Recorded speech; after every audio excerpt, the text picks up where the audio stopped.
ہم فخر سے کہتے ہیں کہ ہمارے ہیں صحابہ، ہم فخر سے کہتے ہیں کہ ہمارے ہیں صحابہ، اللہ ہمیں جان سے پیارے ہیں صحابہ، ہم فخر سے کہتے ہیں کہ ہمارے ہیں صحابہ، اللہ ہمیں جان سے بھی پیارے ہیں صحابہ۔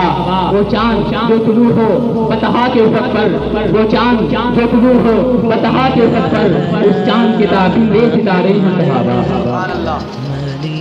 میرے محترم دوستو، صحابہ کرام وہ عظیم انسان ہیں، وہ عظیم لوگ ہیں، وہ عظیم ہستیاں ہیں جن کو میرے اللہ نے آپ علیہ الصلوۃ والسلام کے لیے منتخب فرمایا، آپ علیہ الصلوۃ والسلام کے لیے چنا، آپ علیہ الصلوۃ والسلام کے لیے پسند فرمایا۔ ارے صحابہ کرام وہ عظیم ہستیاں ہیں جن کو اللہ تعالیٰ نے تمام کائنات میں سے چن کر اپنے دین کے لیے منتخب فرمایا۔ میرے دوستو، آج کا کوئی ابدال، آج کا کوئی ولی، آج کا کوئی آج کا کوئی پیر، آج کا کوئی مرشد میرے پیغمبر کے اس صحابی کا مقابلہ بھی نہیں کر سکتا جس نے ایک لمحے کے لیے، ایک ساتھ کے لیے، ایک دن کے لیے، ایک منٹ کے لیے بھی ایمان کی حالت میں آپ علیہ الصلوۃ والسلام کے صحابہ کی سیوا کی۔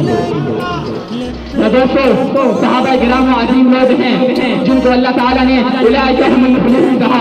ارے وہ صحابہ جن کو اللہ تعالیٰ نے اولئک هم الراشدون کہا۔ ارے وہ صحابہ جن کو اللہ تعالیٰ نے اولئک هم المتقون کہا۔ ارے وہ صحابہ جن کو اللہ تعالیٰ نے اولئک هم المفلحون کہا۔ ارے وہ صحابہ جن کو اللہ تعالیٰ نے کلًا وعد الله الحسنى کہا۔ ارے وہ صحابہ جن کو اللہ تعالیٰ نے اولئک حزب الله کہا۔ ارے وہ صحابہ جن کو اللہ تعالیٰ نے والسابقون الاولون کا لقب دیا۔ ارے وہ صحابہ جن کو اللہ تعالیٰ نے رضی اللہ عنہم ورضوا عنہ کی سند جاری کر دی۔ ارے وہ صحابہ جن کو اللہ تعالیٰ نے پیغمبر کے دین کو لے کر امت تک پہنچانے کا ذریعہ بنے۔ ارے وہ صحابہ جو امت کو پیغمبر سے ملانے والے ہیں۔ ارے وہ صحابہ جو نبوت اور امت کے درمیان ایک پل کی حیثیت رکھتے ہیں۔ اس طرح ایک سرحد کے لوگ دوسری سرحد میں جاتے ہیں، اگر پل کو گرا دیا جائے، پل کو ہٹا دیا جائے تو لوگوں کا گھٹنا بند ہو جائے گا۔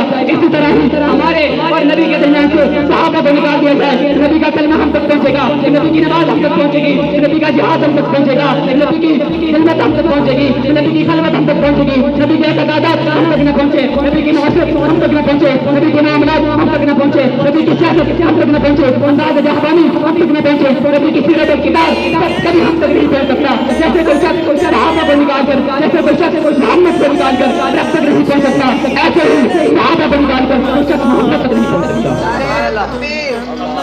شان صحابہ، مقام صحابہ، عظمت صحابہ، نعرہ تکبیر۔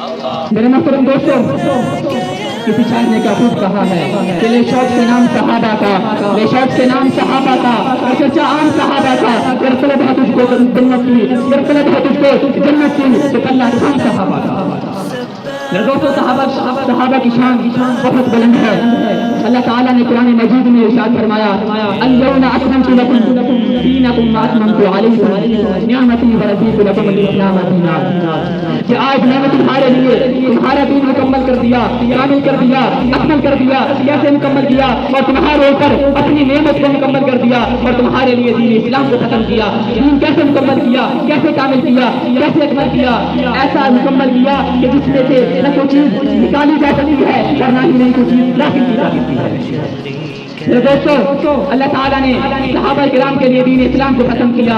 اللہ نے اپنے لیے دین اسلام کو ختم نہیں کیا۔ میرے دوستو، وہ شخص جو دیندار ہوگا وہ صحابہ کا بھی وفادار ہوگا، جو لا الہ الا اللہ پڑھنے والا ہوگا وہ صحابہ کا بھی وفادار ہوگا، جو ازواج مطہرات کا احترام کرنے والا ہوگا وہ صحابہ کا وفادار ہوگا، جو نماز پڑھنے والا ہوگا وہ صحابہ کا وفادار ہوگا، جو قرآن کو ماننے والا ہوگا وہ صحابہ کا وفادار ہوگا، جو جہاد کرنے والا ہوگا، جو جہاد کو ماننے والا ہوگا وہ صحابہ کا وفادار ہوگا۔ اس سے ہٹ کر جو دین کو نہیں ماننے والا ہوگا، جو دین کا انکار کرنے والا ہوگا، جو ایمان نہیں لانے والا ہوگا، جو جہاد کا انکار کرنے والا ہوگا، جو ازواج مطہرات کی دفاع کرنے والا ہوگا، جو قرآن کو نہیں ماننے والا ہوگا، وہ شخص کبھی بھی صحابہ کا وفادار نہیں ہو سکتا۔